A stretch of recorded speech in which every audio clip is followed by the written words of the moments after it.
It's time to remove this out. মানে almost 2 ঘন্টার মতো টাইম লেগেছে, 2 ঘন্টা না 1.5 ঘন্টার মতো সময় লেগেছে জাস্ট এইটুকু করতে। আমি আমার এক্সারসাইজ গুলো করে নেই।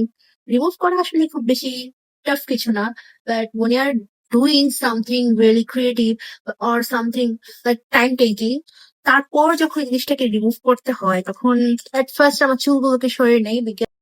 ওকে, আমি না একটা বলো, আমি কি করেছি, আমার আউটফিটের গলাটা একদম ছোট ছিল এন্ড ওটাকে আমি জাস্ট এভাবে টান দিয়ে খুলেছি and look at the mess. এটা ফ্যাক্ট না, আমার আউটফিটটা নষ্ট হলো প্লাস আমার হেয়ারের অবস্থা দেখো।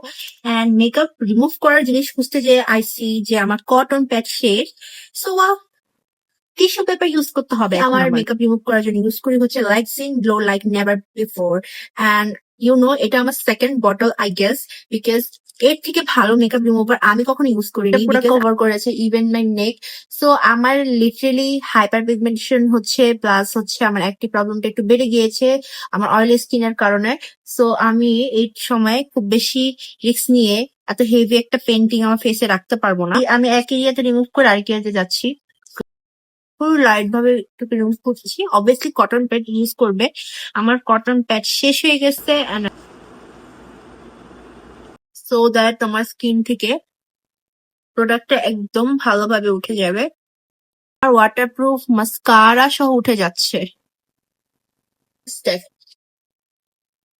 ফুল ফেস একদম, এখানে কিন্তু কোনো মেকআপ নেই, মাই ন্যাচারাল স্কিন। তোমাদের আমার মতো যারা রেগুলার মেকআপ করো এন্ড মেকআপ মুছতেই থাকো কন্টেন্ট ক্রিয়েশন করো, প্লাস হচ্ছে ডেইলি কোনো না কোনো কারণে মেকআপ করা হয়, তোমাদের জন্য এটা must be avoid my this mess. আমি এখনো বাচ্চাদের মতো মুখ থাকতে পারি। আমার স্কিন কেয়ার যেটা আমি করছি ডিউরিং মাই একটি প্রবলেম, আমি ইউজ করতেছি এখানে, এটা আমার সেকেন্ড বটল সেন্টেলা সিরামের। সো এটা মাস্ট বি আমি ইউজ করি বলতে গেলে। যেমন আমি ইউজ করি বিডি গ্ল্যামার্স এর টার্মারিক সিরামটা, এটা আমি অনেক দিন ধরে ইউজ করি এন্ড এটা আমি অলওয়েজ ইউজ করি না, এটা আমি ইউজ করি যখন আমার একনি প্রবলেম বেড়ে যায় তখন, বিকজ এর মধ্যে যখন প্রবলেম চলাকালীন তখন এটা ইউজ করলে আমার একনি প্রবলেম একনি মার্চ চলে যায়। এবং দেখতে পাচ্ছেন আমার এখানে এই সাইড এই মাউথ এরিয়াতে আমার হালকা একটু কপালের সাইডে একনি প্রবলেম হচ্ছে অয়েলি স্কিনের কারণে। যেহেতু আমার অয়েলি স্কিন সেহেতু আমার স্কিনে একই প্রবলেম হওয়াটা খুবই নর্মাল, দ্যাটস ওয়াই আমার ঘুমটাও হচ্ছে না।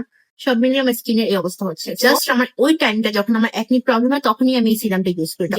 এই প্রোডাক্ট আপনাকে ফর্সা করবে না, just for your acne problem and আপনার একনি মাস সরাবে, একনিটা কমাবে, দ্যাটস ইট। যেটা আমি ইউজ করি হচ্ছে বিডি গ্ল্যামার্স এর মাচা সিরাম ময়শ্চারাইজার ক্রিম, যেটা আমি স্কিনটাকে অনেকটা ড্রাই করতে সাহায্য করে, যেহেতু আমার প্রচন্ড oily skin. So skin care মানে ফর্সা হওয়ার কিছু না, জাস্ট ফর ইউর স্কিন, যাতে স্কিনটা ভালো থাকে। I'm taking some balm. That's it all for today, and now I'm ready to sleep now. Bye bye.